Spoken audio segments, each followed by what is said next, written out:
So, hello everyone. So, ngayon mayroon po akong pasalubong galing Pilipinas. So, aking nabuksan ngayon. So, ilang pasalubong natin? 1 and 2 and then 3. So, ang unahin natin bukas ay ito. So, ano ba to? Yung laman na. Buksan natin. Ayan. So, is the plastic. Ano ba to, guys? Is galing Pilipinas, galing Iloilo. Sa Iloilo. This is from Iloilo. Salam guys, kung ano to. Yes ko, ang sarap-sarap. Ang sarap-sarap na. Oh my goodness. So, ang dami guys. Yan. Yan ang aking pasalubong galing Iloilo. So, ibilad natin to guys sa init kasi mainit ngayon. Yan ang aking.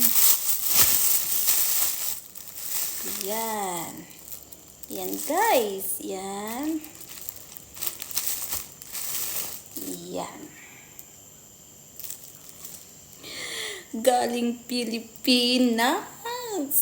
So, and the next one is, ano kaya ito? Oh. Ay.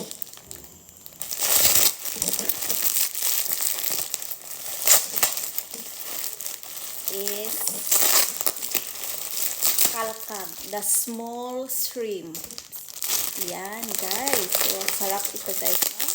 Galing Pilipinas. Yan ang ating pasalubong galing Pilipinas. And the next one is, hindi natin alam. Ito po anong naman, parang amoy bagoong. I think is bagoong. So, this is a bagoong from Philippines. Thank you for pasalubong at sa nagdala. So, this is ginamos. Oh my God. Ito po ay galing Pilipinas din. Ayan, ginamos. Oh, nag-aamoy. Wow. Parang hindi ako makapaghintay. Nakainin. Ano sarap. So guys, sarap-sarap ang ating mga pasalubong ngayon. So, hindi na tayo mamiss. Hindi na natin mamiss ang Pilipinas. So, yan guys, ang ating pasalubong galing Pilipinas is alamang, and then kalkag, and then ang daming. Yan guys, thank you for watching. So, parang nasa Pilipinas lang tayo. Bye!